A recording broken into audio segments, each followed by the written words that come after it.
interviews. Donc, une petite vidéo aujourd'hui avec Mathieu. Salut. Donc Mathieu, aka DMASC. Oui, oui. Donc musicien évidemment, pour ceux qui ne sauraient pas encore. Et d'ailleurs, DMASC, pour vous donner une petite idée de son talent, c'est ça.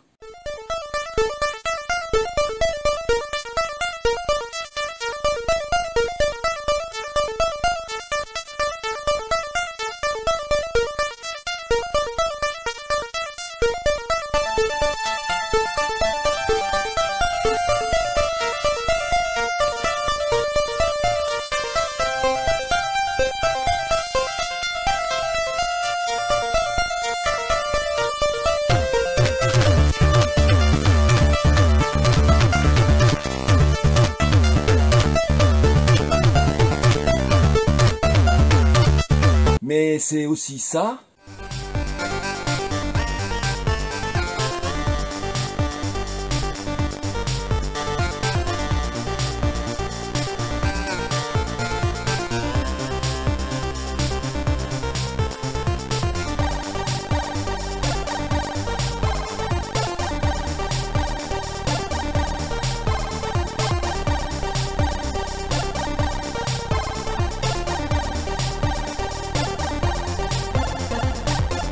Une de mes préférées, c'est celle-là aussi.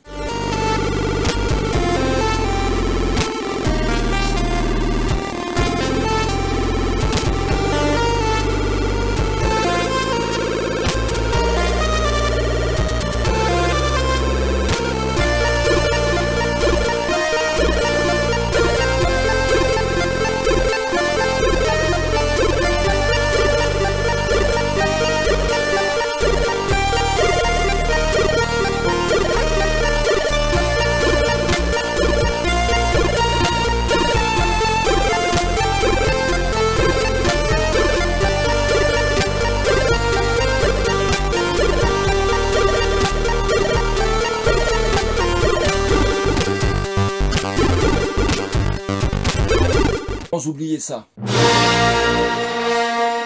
Ah non, ça, non, ça par contre, c'est vrai que c'est, oui. Non, j'ai confondu parce que c'est, oui. Il y a d'autres artistes aussi. Ça aurait pu, mais bon, enfin, déjà, c'est énorme. Donc en fait, on se rencontre. En fait, c'est un ami commun. C'est un ami commun, Bruno.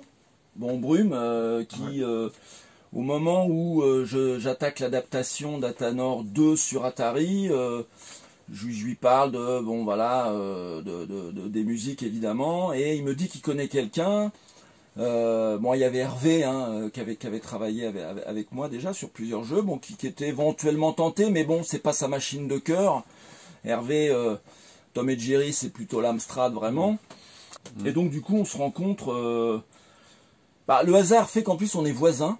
Oui. C'est-à-dire que voilà, là on n'est pas, contrairement à ce qu'on pourrait croire ni aux Bahamas, suite à tout ce qu'on a gagné sur Athanor, on aurait pu, mais là en l'occurrence non.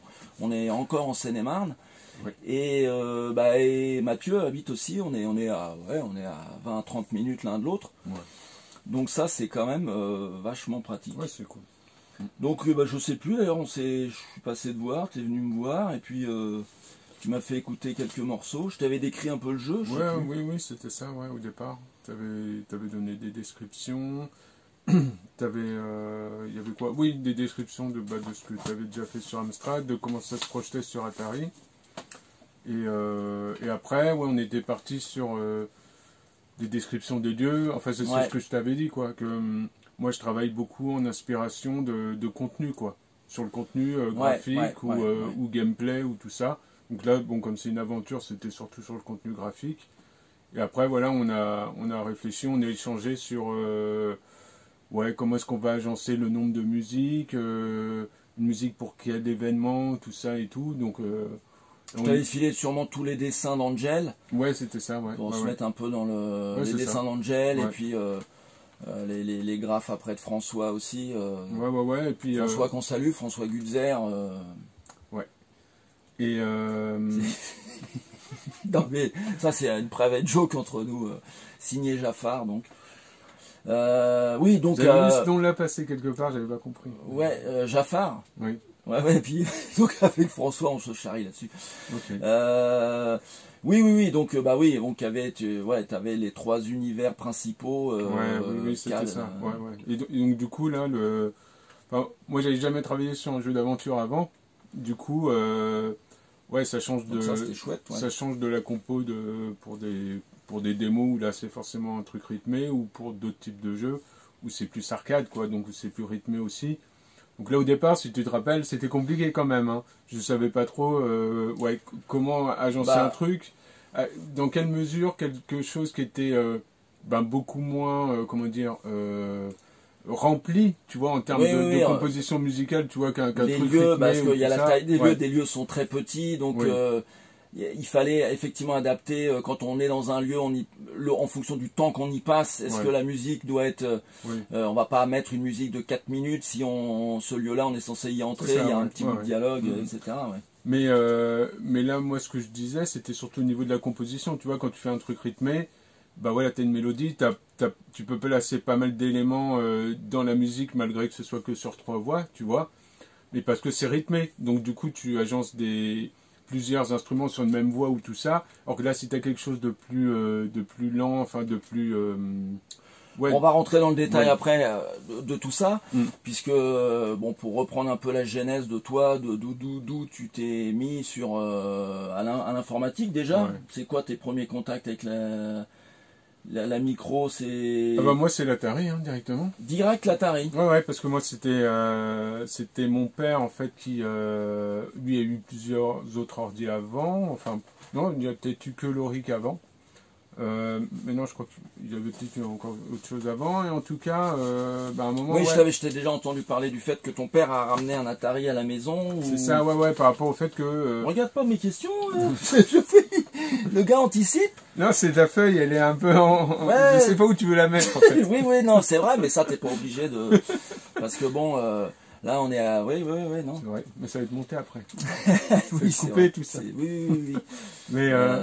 Mais donc, mon père donc travaillait un moment dans une boîte où il se servait d'Atari pour organiser des systèmes de vote dans des conventions, tu vois. D'accord. Donc des conventions, c'était surtout avec le médical, tu vois, ou donc des conventions de médecins dans l'industrie pharmaceutique, tout ça, tu vois, qui conviaient des médecins. Et il leur faisait des présentations de produits, par exemple, et après, les gars, D'accord. Il y avait une sorte de QCM, les gars devaient répondre pour savoir si... Il y avait un système câblé à l'Atari et qui centralisait tout ça. C'est ça, pour des sondages. Donc tu as des boîtiers mis partout dans le... Bien, démarrer avec un... Oui, c'est ça. Un Atari direct. Moi, c'était qu'un laser 200, donc c'était pas la même... Mais c'est là aussi où on voit qu'on n'a pas tout à fait le même âge, même si, on n'est pas si loin que ça. Non, oui.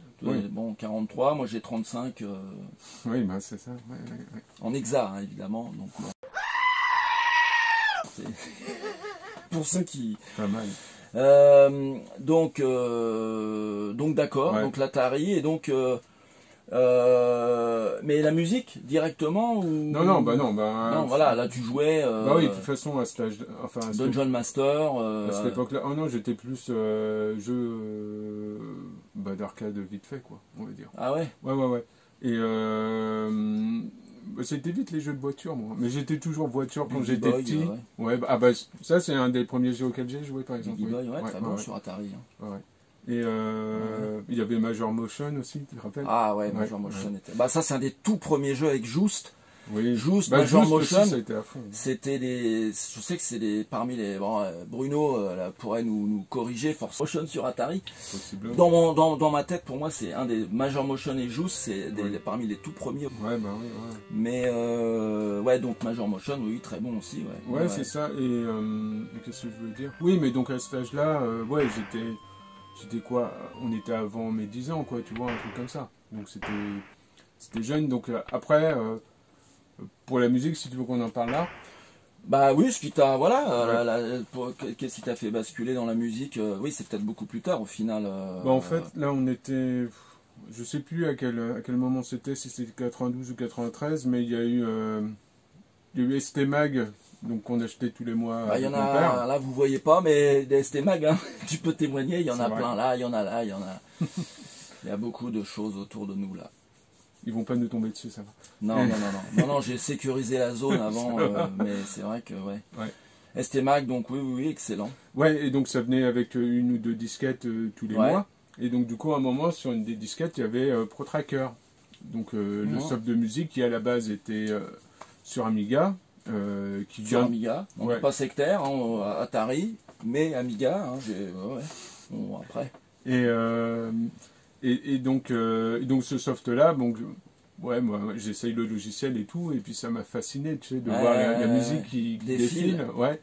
Mais moi, parce que j'avais... On est loin du solfège, là, pour le coup, c'est sûr. Donc c'est peut-être plus... Alors, on est loin du... Enfin, il y a quand même, c'est quand même les notes telles qu'elles sont représentées autrement, sur leur même fréquence, tu vois. La représentation, quoi, est totalement... La représentation est à l'américaine, et puis c'est en tracker, donc... Mais, non, mais c'était surtout que...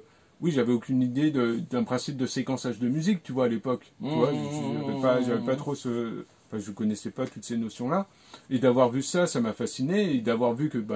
tu peux rentrer en mode édition et puis changer des choses et puis ça impacte la musique, que tu pouvais vraiment faire ta musique avec le soft en fait, ça c'était fascinant et donc j'ai passé un temps infini au départ à juste faire des rythmes de base. Oui, donc le ProTracker, donc qui reste la référence encore d'ailleurs aujourd'hui pour le format natif on va dire du soundtrack, ça reste... Non, il y a des grosses améliorations. Après, le truc, c'est que maintenant, on est sur PC si on veut composer même du mode, tu vois. Enfin, même maintenant, là, quand j'ai fait les musiques pour les musiques étaient en mode pour Athanor 2. Ouais, c'est vrai que dans Athanor 2, il y a les deux. Il y a du chiptune et du soundtrack. Et ça, je les ai composés sur PC, tu vois. Donc, tu as des trackers qui peuvent monter à 32 voix ou plus. Mais là, j'en utilise que 4 et ils sont compatibles, rétrocompatibles pour sauvegarder en mode et tout. Et donc, c'est ces softs-là que j'utilise là. Après, je teste sur ProTracker, mais je teste surtout sur les routines intégrées celles que tu as utilisées, qui du coup respectent pas forcément exactement le rendu, même dans ProTracker sur ST. Mais en tout cas, le travail maintenant enfin pour moi, se fait plus sur PC, sauvegarder en mode, et après, mais toujours vérifier que sur la machine originale, on a bien le rendu qui est souhaitable, quoi. Bon, sinon, je m'en charge, parce que moi, comme je travaille pour le coup 100% sur Atari, dès que tu me files un truc, c'est vrai. Je pouvais tout de suite voir si, c'est... Alors, je suis pas sûr, je crois qu'il y avait des trucs où toi, tu disais que ça allait, et moi, je t'ai dit, non, mais là, ça boucle mal en fond. Ah ouais? Oui, j'avais un truc comme ça. Ah ouais? Je me souviens plus de ça. En fait, c'était sur les nappes. Enfin, c'est toujours les points de bouclage où ils ne sont pas forcément respectés parce que pour une routine, ça va être plus...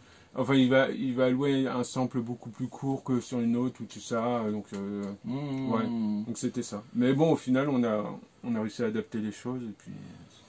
D'accord, donc... Donc ça, c'est pour le tracker, mais après, du coup... Qu'est-ce qui t'a fait basculer en chip? Ouais. Ça, c'est que... à la base... je vais redire des trucs que j'ai dit dans d'autres interviews, mais c'est normal. C'est oui, le principe, mais bon, c'est ça, quand on est une vedette, toi, il y a des podcasts sur toi, il y a des tas d'interviews, Atari Legend, tout ça, bon, non, il y en a 3 ou 4. Mais là, tu as 50 000 abonnés, on n'est pas loin des 50 000, donc c'est quand même un autre... c'est vrai. Sans dire pour les autres, mais là, bon. Ouais. Et donc, ces trucs-là, ça sonnait réaliste, tu vois. Et c'est, entre guillemets, ce pourquoi l'Amiga était considéré comme étant au-dessus du ST. C'est que il avait des musiques qui sonnaient comme des vraies musiques, tu vois. Et pas des... C'est pas un ST, c'est un Falcon, ça. Oui, mais bon, c'est vraiment... Là, Amiga, donc Amiga 1002. C'est un 1002, celui-là. Bon, il y a tous les Amiga ici, 500, 600. Si. Non, comme quoi on n'est pas... Bon, on va se mettre toute là. Non, c'est bon enfant tout ça. L'Amiga, il y a de l'Amiga partout ici. Je suis encore sur le 1002. D'ailleurs, on va y revenir très bientôt avec François Guterres, aka Fra. On va se voir. On va vous parler de l'Amiga parce qu'il y a du neuf, mais ça c'est pour après. Donc excuse-moi, Du coup, tu sais plus où t'en étais? Si, Si, hein. parfaitement. C'est bien. Même s'il y a un clown à côté, ça va. On gère, t'inquiète. Non, mais bon. Et donc ouais, donc après, donc oui, là j'ai été à dire que voilà, l'Amiga comme lui n'avait que du tracker. Bon, t'as eu des formats un peu cheap pour que ça tienne en mémoire, mais c'était comment dire, de la synthèse fait. Enfin, c'était pas natif quoi. Natif, le processeur sonore de l'Amiga joue du sample. Et voilà, après ils ont pu l'utiliser pour faire de la synthèse, voilà aussi. Notamment, bah, c'était Mad Max, qui, quand il a adapté ses musiques, il était au Future Composer ou des choses comme ça, au départ.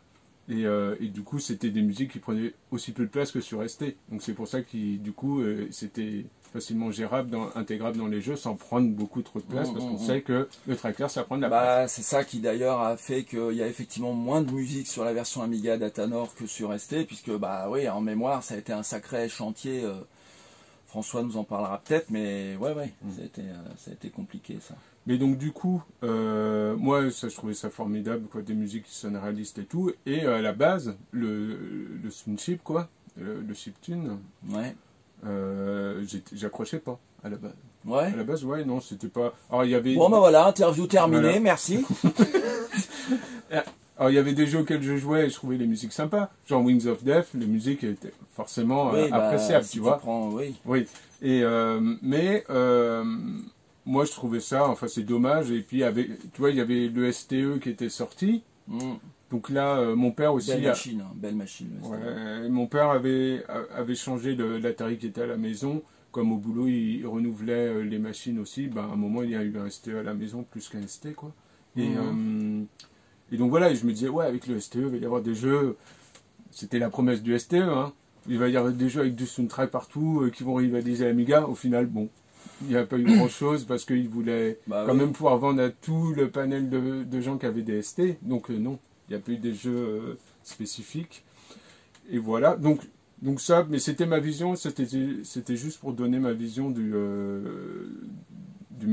musiques au YM à la base, quoi. Et donc, mais à un moment, donc là on était quoi, vers 99-2000, tu vois, donc il y a eu un temps quand même où j'étais vraiment plus sur du tracker. Alors, oui, entre-temps, j'ai découvert la scène démo aussi, quand même, à un moment, tu vois. Ouais. Et donc ça, c'était vers quoi? Ouais, pareil, je pense que c'est dans la même époque où j'ai découvert ProTracker, où voilà, il y a eu des premières disquettes. Bah, à la base, on s'échangeait des disquettes au lycée, tout ça, hein, comme d'habitude. Ouais, bon ça c'est... Moi non, jamais. Jamais, non. Non. Quand on est dans le business, on fait pas ça. J'ai tout acheté. Oui. D'ailleurs, tout ce qui est derrière, j'ai tout acheté. C'est bah oui.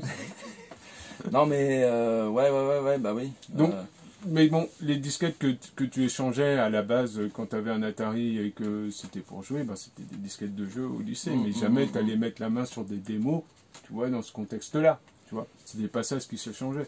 Et donc il y avait les intros, quoi, il y avait toutes les... Oui, il y avait des crack trop, mais moi, c'est pas forcément le fait d'avoir vu des crack trop qui m'a dit... Enfin, qui m'a fait me dire que mais il pouvait y avoir des démos à côté. Non, pour moi, les crack trop, c'était des petits trucs au début des jeux. Ouais, c'est sympa. On peut entendre des musiques. Parce que là, on est en quelle année, là?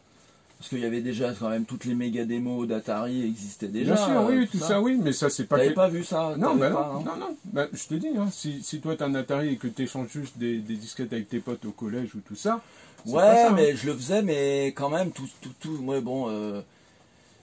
Bon après oui il y avait quand même des copains qui étaient plus branchés démo, donc on avait tout ce qui venait des TCB, tout ça, on avait tout ça.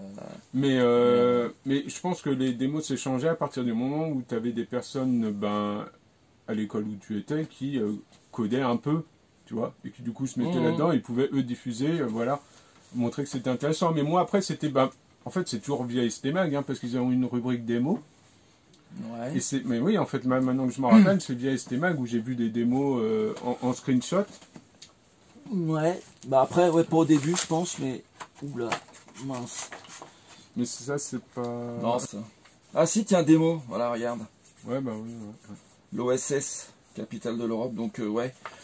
Mais donc du coup, oui, c'était via STMag où j'ai vu qu'il y avait des démos. Et je crois qu'en fait, les premières démos que j'ai eues, je les ai commandées à la... Ouais. C'était peut-être pas encore la librairie démo, mais c'était peut-être... comment il s'appelait ce truc-là Les DOM pub machin, tu te rappelles de ce truc-là? Ou Presse-Image, non? Presse-Image, voilà, c'était ouais. ça. Bah, Presse-Image, c'est ceux qui... En fait, ils éditaient les disquettes STMag. Ouais, c'est ça. Et à un moment, ils éditaient STMag. Et c'est à cette époque-là, ouais, où... Enfin, moi, les STMag que j'ai lus, vraiment, enfin, que j'ai vraiment pris moi, plus que ce soit mon père qui les prenne, c'était vraiment l'époque plus Presse-Image, en fait. Ouais.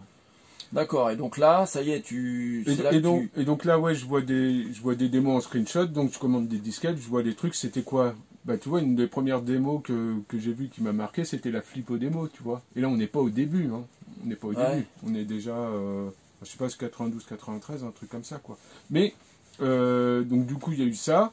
Moi, ça m'a intéressé. Donc après, je me suis dit, ouais, mais moi, je peux peut-être faire des musiques pour des productions comme ça. Et donc, du coup, j'ai cherché à contacter des gens. Après, je sais plus comment j'ai... Un groupe, carrément ou... Ouais, en fait, c'était... merde.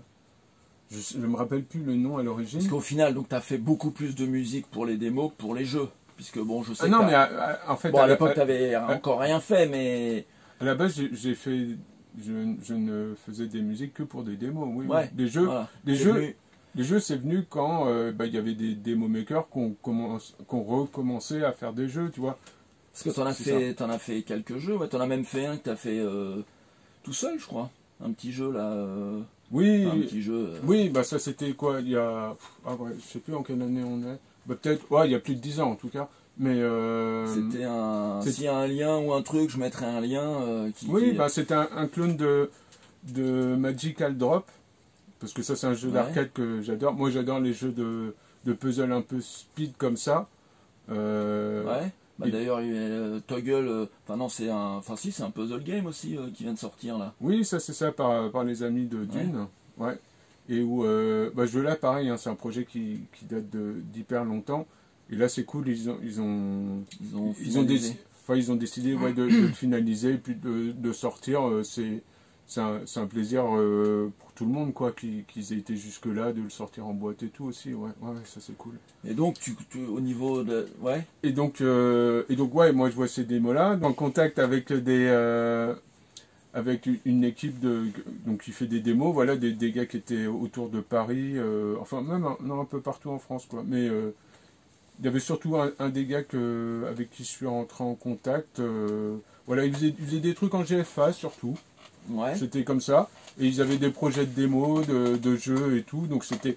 Voilà, il y avait une effervescence, tu vois, autour de ces différents projets-là. Bon, au final, il n'y a pas grand-chose qui a été jusqu'au bout. Mais les moments étaient super sympas de réfléchir à des trucs, tu vois, à se monter la tête, tu vois, sur des petits projets comme ça et à composer des choses, tu vois, autour de ça. Ouais. C'est super excitant, oui, toute cette phase-là de conception, de machin. Ouais, c'est ça. Donc au final, c'était super cool. Mais à un moment, je crois que tout le monde... ils voyaient qu'il n'y avait pas grand-chose qui allait sortir. Et puis les gens étaient un peu moins motivés. Et puis les gens après sont partis vers d'autres choses aussi. Et à ce moment-là, moi, il y avait Sector One, du coup. Et le groupe a eu des membres... d'inactivité. Non, des membres qui ont changé, tout ça. Et à la fin, le groupe qui était au final fin des années 90 n'était pas du tout le même en termes de composition que celui qui était au début des années 90, quoi. Et mais bon, il y avait des membres qui faisaient des productions comme ça, donc c'est quoi? Ils faisaient autant, il y a eu pas mal d'utilitaires faits aussi par les gars qui étaient codeurs dans le groupe. Il y a eu par exemple Denis Esteghost, lui il a fait un tracker aussi, un tracker sur sample. Mais un truc qui allait jusqu'à, je crois qu'il faisait du 16, voire du 32 voix.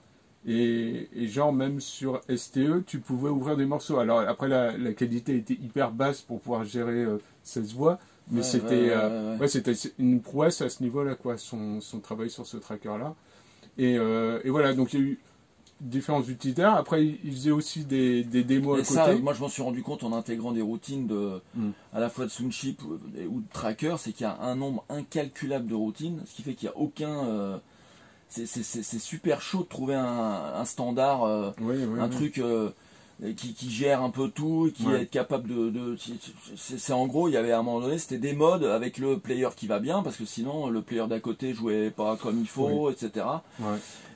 Moi, assez naïvement, j'avais imaginé qu'en 2020, on pouvait trouver une routine de tracker. Une routine ultime, un peu, un peu ultime, qui gère un petit peu comme il faut à la fois les formats natifs issus de l'Amiga et éventuellement des formats un petit peu plus. Mais en fait, pas du tout, quoi. C'est pour trouver une routine qui marche bien. Quand on l'a, il faut avoir dont tu as fait les morceaux, quand elles étaient bien compatibles et tout. Bon, en tracker surtout, parce qu'en Soundchip, bon, ça c'était quand même beaucoup plus.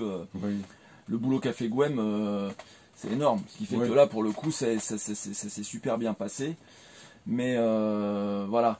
Et donc, toi, au niveau de faire une prod pour une démo ou faire une prod pour un jeu, tu penses qu'il y a vraiment beaucoup de différences, ou c'est au final un peu la même chose, ou... Ben, oui, enfin, c'est différent. C'est quand même très différent, non? C'est différent parce que tu accompagnes pas la même chose, tu vois.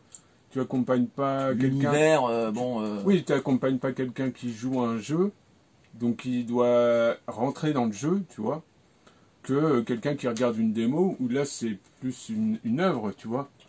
Donc dans une démo, la notion d'immersion n'est pas attendue aussi avancée que celle d'un jeu. Enfin, tu vois, c'est pas tu vis pas une démo comme tu vis un jeu, je te dirais. Non, ça d'accord. Mais bon, donc, les démos souvent, oui, c'est vrai qu'il y a il y a des effets. On raisonne peut-être plus en termes d'effets. Oui, c'est ça. On pousse la bécane et on fait des effets si possible.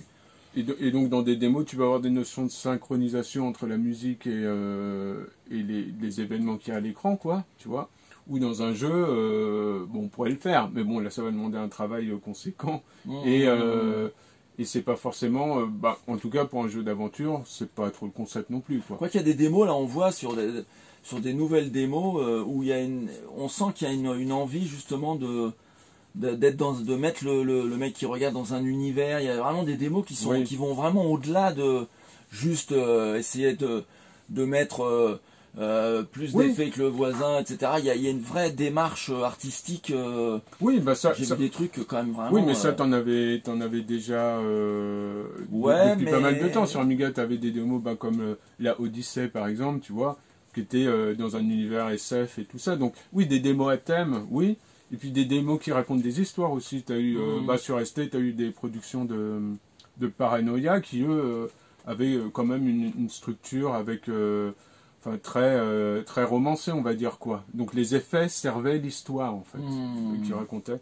Donc ça, il y a ça. Après, il y a eu aussi des démos, les dernières, là, des Overlanders aussi, avaient cette notion de, un univers graphique et une histoire, une trame sur la démo, Donc ça, c'est des choses qui se font aussi, Mais donc là, après, donc si on revient à Athanor, par exemple, donc là, du coup, le travail sur les musiques était de... Athanor se situe dans un contexte de lieu historiquement situé, tu vois. Géographiquement. Alors historiquement, oui aussi. Bon, après au niveau de l'époque, c'est il y a un petit peu flou, mais il y a un certain flou. Il y a une certaine fantaisie aussi dans l'univers. Et donc ça, du coup, dans les musiques, ça se ressent aussi. Donc ce que je veux dire, c'est que j'ai essayé de voir, ok, on est à quel endroit, à quelle époque. Ok, est-ce que je peux trouver des musiques de l'époque à cet endroit-là? Alors il y a eu des choses, là, comme on est au départ. Knossos par exemple. Là, clairement, moi la musique d'arrivée là, qui est vraiment d'orientation un peu, orientale, moi celle-là, tout dès le début, elle m'a énormément plu, quoi, en fait. Je te l'ai dit tout de suite, je l'ai écouté, en plus je jouais tout le temps. Et je me la mettais juste par plaisir, quoi. C'est vrai que j'ai vraiment accroché celle-là. Donc là, là c'était sur l'idée de l'époque byzantine en Grèce, tu vois. Donc après, bien sûr, il y a toujours, comme je disais, de la fantaisie. C'est pas forcément, c'est pas historiquement exact, mais comme le jeu ne l'est pas non plus, quoi. Et après, il y a eu des dieux dans le jeu. Et puis il y avait aussi des émotions, quoi. C'est-à-dire qu'il y avait des scènes de tension. Oui, c'est ça. Donc ça, là c'est quand on a échangé où on se disait, mais est-ce qu'on va mettre peu de musique? Alors toi, je sais que tu disais, vas-y, on en met. Donc ça, moi j'étais ok avec l'idée. Ouais, je te disais ça. On en met, ouais. Parce que. Bah, en fait, je pense que c'est quand t'as vu que j'étais prêt à faire des choses. Non, et le truc aussi, c'est que quand j'ai modifié les routines et que le player, du coup, les musiques se sont retrouvées à peser rien, puisque le player était à part et il n'y avait plus à stocker, etc. Bon, on s'est retrouvé. Une musique pesait 2, 3, 4 kilos une fois compressée, donc c'est vrai que. Voilà, il y a certaines scènes où du coup, si on avait prévu un morceau qui empiétait sur la scène, par exemple la scène avec le gars, la scène d'infiltration, scène mythique du jeu, la scène d'infiltration. Même Kojima, je crois, nous avait un peu demandé, il était un peu, bon, il savait pas trop. Et bon, une fois, bon, il y a tout ça. Après, on a rajouté effectivement des morceaux assez courts, mais pour souligner une tension, une ambiance un peu sur le bateau. En fait, en fait si je me rappelle un peu, moi j'avais justement fait beaucoup d'essais, parce qu'au départ, encore une fois, je savais pas trop vers quoi partir, parce que je me disais, ok, mais là si je mets que quelques sons un peu, tu vois, un peu en nappe et tout ça de musique, enfin, en synthétique comme ça, en YM, donc une synthèse quand même très minimaliste. Je me suis dit, mais attends, il n'y a pas grand chose en fait. Mais en fait. On voulait que ce soit compatible STF aussi, donc c'est vrai qu'on avait dit parler de ça. Oui. Enfin, ça c'est plus par rapport au fait qu'on a rajouté aussi de la digit, tout ça. Bon, on voulait. Oui, c'est clair. On n'est pas parti que sur le STE aussi. Mais il y avait une appétence d'avoir des musiques au YM aussi. Oui, clairement. Clairement. C'est ça.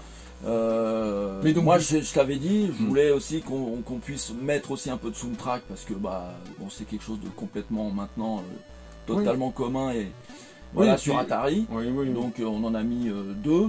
Oui, et puis d'avoir du soundtrack pour l'intro et la fin, c'est des choses qui se sont faites assez. Oui, c'était depuis oui.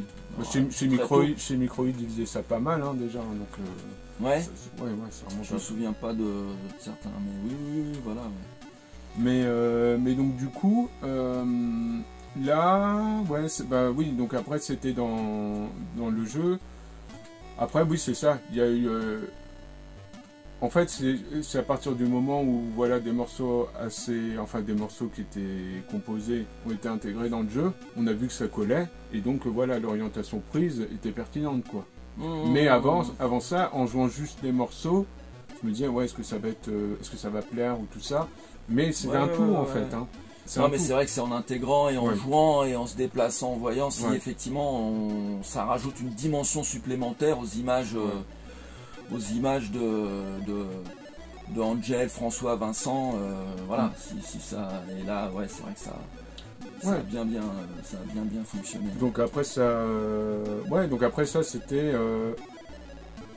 donc après c'est moi aussi qui suis venu en te disant mais du coup pour ce lieu là on pourrait avoir une musique et tout ça. Voilà, c'est ça que on ajoutait effectivement éventuellement à certains endroits. Bon, on l'a peut-être fait un peu, je sais plus si, parce qu'au final on a quand même. Au final. On va mettre la tracklist entière parce que tu as fait une vidéo, je crois, pas une vidéo mais un SoundCloud où tu mets tous les morceaux, je sais plus. Non, j'avais mis sur SoundCloud à la base, mais comme SoundCloud est limité quand on paye pas. Du coup j'ai enlevé les morceaux pour les remettre dans une vidéo YouTube. Je sais pas s'il y aurait moyen de faire écouter. Une vidéo, je mettrai un lien sur la vidéo. Tu mets un lien vers la vidéo YouTube. Très bien. Tu peux le mettre en haut, même de la vidéo, un truc comme ça, je crois. Tu peux intégrer, c'est le futur. Ah oui, on peut mettre en incrustation aussi. Donc du coup, voilà, pas mal de morceaux. Et donc, il y a eu des morceaux musicaux. Mais après, à la fin, quand on est sur l'île, il y avait des passages... L'île de Pâques.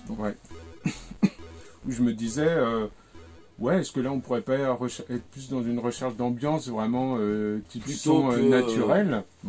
Et donc c'est pour ça que il y a un moment sur la plaine où il y a un simili-vent au YM, quoi.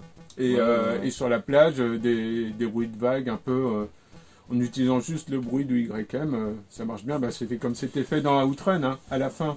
Quand tu as l'écran des crédits, le son, le son de vague, c'est juste du bruit aussi. Mais c'est vrai que la technique, moi je sais que la technique dans la musique, est-ce qu'on utilise les timers on nous avait posé parfois des questions. Est-ce que vous utilisez des timers, plusieurs timers pour la musique, tout ça. Bon, Moi j'avoue que bon, les routines le gèrent. Dans Athanor, on gère les différents timers.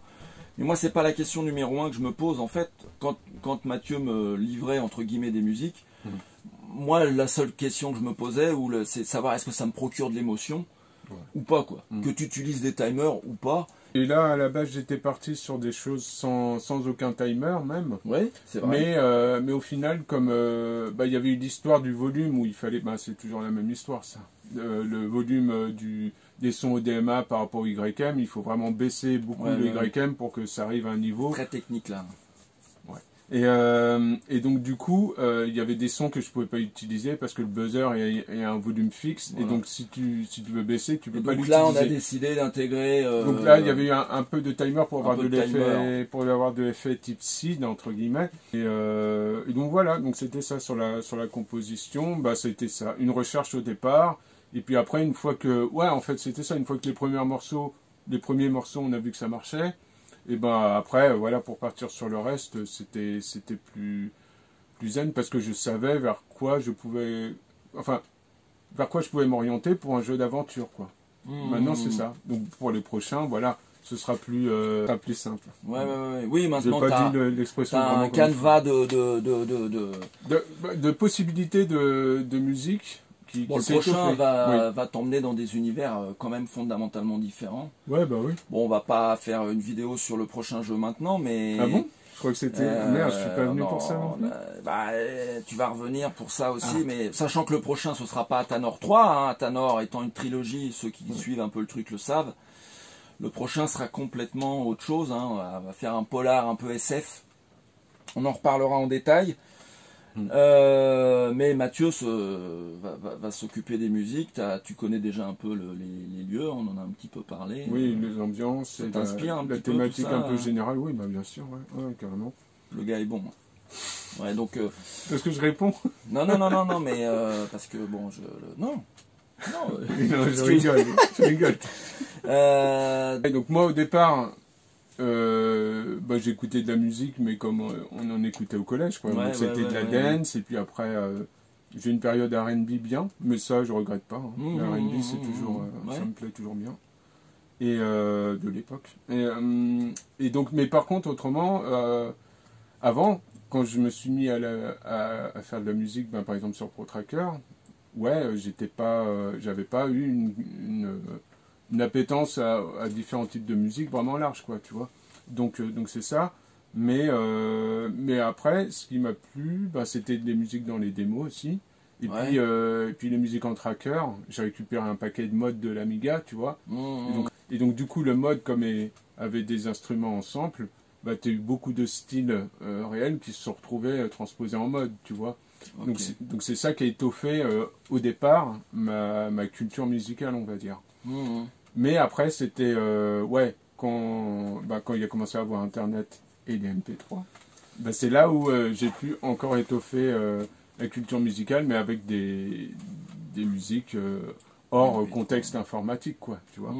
Et donc là, c'est là où j'ai découvert... je peux montrer les trucs. Ouais, si t'as un album à nous faire découvrir, je demande toujours sympa d'avoir soit un petit objet, un truc... Et là, en l'occurrence, c'est de la musique, forcément, tu nous as emmené. Ouais, c'est ça. Donc, tu m'avais demandé des choses... Oui, non, je demande, ça va être un petit peu un gimmick, là, ou une habitude sur les séries d'interviews, d'emmener un petit objet, ça peut être un bouquin, une BD, un album, CD, vinyle, ou je ne sais quoi, un roman, et toi, t'as choisi... Donc moi, quand je me suis mis... à rechercher, à parcourir la musique. C'est là où tu avais au début d'Internet, tu avais toutes les bases de données qui commençaient à regrouper tout ce qui s'était fait en musique, tu vois, genre Discog ou AllMusic, tu avais tout ça. Donc là, par style, tu voyais tous les albums qui étaient sortis depuis le départ de la production, quoi, de musique. Tout était référencé, comme ça, à la base, c'est des sites qui ont dû être faits pour les collectionneurs, tu vois, pour qu'ils puissent... avoir leur référence de ce qui se faisait par tel artiste, quels albums étaient sortis et tout ça. Et donc du coup là, moi j'ai creusé dans des domaines, dans des styles où quand j'ai commencé à écouter certains morceaux, ça m'a parlé, quoi, tu vois. Ouais, ça t'inspirait éventuellement même. Donc c'est ça, et puis après, bah, oui, du coup, il y a des trucs que j'ai achetés en CD parce que voilà, j'aimais beaucoup les morceaux, donc du coup, je voulais, c'est comment dire, le fait d'avoir un objet quand même autour du truc, quoi. Mais des BO de jeux, vraiment, t'en as pas mal, je crois que tu m'as dit, en oui, CD, en CD des BO de jeux, t'en as... Ouais, bah, j'ai cherché, bah, pareil, au début d'Internet. De jeux, de consoles... ouais, c'est ça, de consoles, d'ordi, alors c'est beaucoup des CD japonais, mais il y a eu des productions européennes et américaines aussi, et voilà, mais... Et ce que tu nous as emmené, alors c'est quoi? Donc ouais, bah là c'est dans différents styles, c'est des comment dire, des CD, des albums ou des compilations qui m'ont beaucoup parlé. Ouais. Donc bah, par exemple il y a ça. Donc ça c'est la série des Master Cuts. C'est un label qui en gros faisait des compilations de morceaux dans différents styles. Ouais. Et bah moi je sais que le jazz funk c'est quelque chose qui m'a parlé beaucoup parce que moi je suis quelqu'un qui est de ce que j'aime en musique. J'aime les choses... J'espère que ça passe bien là, mais a priori ouais. Moi j'aime bien les choses qui sont qui sont mélodiques. J'aime surtout les, les morceaux instrumentaux, moi, tu vois. Le fait qu'il y ait des mélodies instrumentales plus que chantées. Bon, ça je garde. Ça c'est quelque chose qui me plaît. Et donc après il y a l'aspect groove, tu vois. L'aspect groove, moi c'est... comment dire, quand je compose des choses rythmées, c'est quand même autour de choses assez groovy, quoi, on va dire. Et donc ouais, le jazz funk, ça m'a beaucoup parlé, quoi. Et là, dans le prochain jeu... Ouais, autour de choses jazzy, tu me disais, ouais. Donc là, pour revenir sur Master Cut, donc ça c'est un label, et il sortait des compilations, mais dans un paquet de styles différents. Donc il y avait des styles plus électro, ouais, c'était jazz, funk, électro, et puis d'autres styles aussi. Il y avait quoi, le 80s groove aussi. Ils ont sorti des compilations comme ça, et à chaque fois c'était des super références, quoi. Les trucs sont vraiment, c'est des morceaux d'anthologie à chaque fois dessus, donc c'est des super références. Après, je crois que le label a été repris récemment et c'est peut-être de moins bonne qualité, mais les compilations originales sont vraiment top. Ouais. Après, ça c'est, ouais, donc ça c'est Dream Theater. Donc ça c'est du métal progressif. Ok. Donc ça c'est quelque chose où... Enfin, moi j'y suis venu parce que j'avais des potes qui étaient très dans ce style-là, et qui avaient un groupe de musique. Moi j'avoue je connais pas trop là. Hein. Ouais. Et donc Dream Theater, ça, ouais, moi ça m'a beaucoup parlé justement sur l'aspect métal et composition, et il y a beaucoup de progression. C'est là où j'ai ressenti ce que ça signifiait d'avoir une progression dans une musique. Or, dans des compositions pour des musiques de démo, il y a beaucoup de progression. Tu vois, comme la démo en plusieurs parties, tu as souvent des musiques en plusieurs parties aussi. Et donc une progression. Et donc, et donc ça, c'est... Ouais. Et ça, c'est un... Belle pochette en tout cas. Ah oui, bah oui. La pochette est absolument magnifique. Ouais. Mais ouais, ça c'est un... Important la pochette, toujours. Ça c'est un groupe mythique dans le metal progressif, ouais. Après, bon, il y a ça. Ça c'est Laser Dance. Donc Laser Dance, ce qui est marrant, c'est que... Ah, laser, alors oui, en plus c'est marrant là, ouais. Alors Laser Dance... Là, je viens de donner un coup dans la caméra. Donc Laser Dance, ce qui est marrant, c'est que quand tu écoutes des musiques de démo Amiga, les premières, tu fais, mais... Ouais, ce style-là, d'où c'est venu? Bah en fait, voilà. Ah ouais? Laser Dance, ah oui, le style synthé, mélodique et très dansant. Bah comment dire, la synth-pop, ça s'appelle, c'est appelé comme ça. Et ben du coup, la synth-pop qui était un peu qui a suivi un peu l'italo disco, si tu vois, dans les années 80. Moyennement, mais bah, c'était bon. C'était les trucs vraiment dansants, les trucs vraiment de club, quoi, tu vois. Et ça, c'était plus mélodique, tu vois. D'accord. Et par rapport à ça, ouais. Ouais, mais c'était des rythmes un peu du même acabit, quoi. Donc, et à la base, et ensuite, quand il y a eu les premières musiques de démo, tu vois, le Pro Tracker avec ses instruments, tout le monde, tous les premiers compositeurs qui ont utilisé Pro Tracker utilisaient la disquette de sample qui était fournie avec, c'est pour ça que tu as beaucoup de morceaux qui ont pratiquement les mêmes instruments. Ouais. Et les instruments sont typiquement des choses qui sont samplées de synthé qui étaient utilisées pour dans ce type de composition. D'accord. Ouais. Après, ouais, j'ai ça. Donc ça, c'est... ça, on est sur la psytrance plus. Ouais. Donc c'est vraiment Ouais. un style Bien la pochette aussi. ouais, ça c'est un style électro vraiment hyper rapide et assez Astral Projection. assez brutal entre guillemets, on va dire quoi, dans la rythmique et dans la vitesse. Mais ouais, cet album là, enfin moi je sais que j'écoutais pas mal de trucs de trance dans différents styles. Mais cet album là, ouais, c'est vraiment une référence pour moi en termes de trance rapide et très mélodique en plus, et progressive aussi. Ouais. Après là, bah ouais, du coup j'ai ramené deux trucs, deux jeux vidéo. Du coup. Ah bah voilà. Voilà. Ça, oui, c'est bien. Donc il y a la BO de Ridge Racer 4, où pour moi ça c'est ouais, c'est un classique quoi. Donc forcément un jeu de voiture, voilà, on y revient. Et celle-ci, ouais, au niveau des compositions, il n'y a pas un morceau à jeter quoi. Et Ridge Racer 4. ouais, ouais. Et alors le jeu a beaucoup marqué parce que c'était un des derniers jeux de la PSX et qui, enfin, ouais, là, il y avait une montée par rapport au Ridge Racer le premier et au Ridge Racer qu'il y a eu après. Ouais, celui-ci, ouais, le jeu était hallucinant quoi. Et donc, et les musiques étaient aussi hallucinantes et faisaient beaucoup pour l'attrait du jeu quoi. Et donc ça, ouais. Et pour finir, un petit Et dernier. ça, bah ça, voilà. Ah, voilà. Un shoot. Ouais, mais Et ça. quel shoot? Le Salamander, le 1 ou le 2? Alors ça, ce qui est spécifique, c'est que justement, ça, c'est un album d'arrangement. Ah. C'est-à-dire, c'est des personnes dont le compositeur original de. Alors attends, j'espère que parce que je les avais laissés dans les pochettes, mais je sais pas si ça reflète ou pas. Salamander, ah ouais, alors ça. Ouais.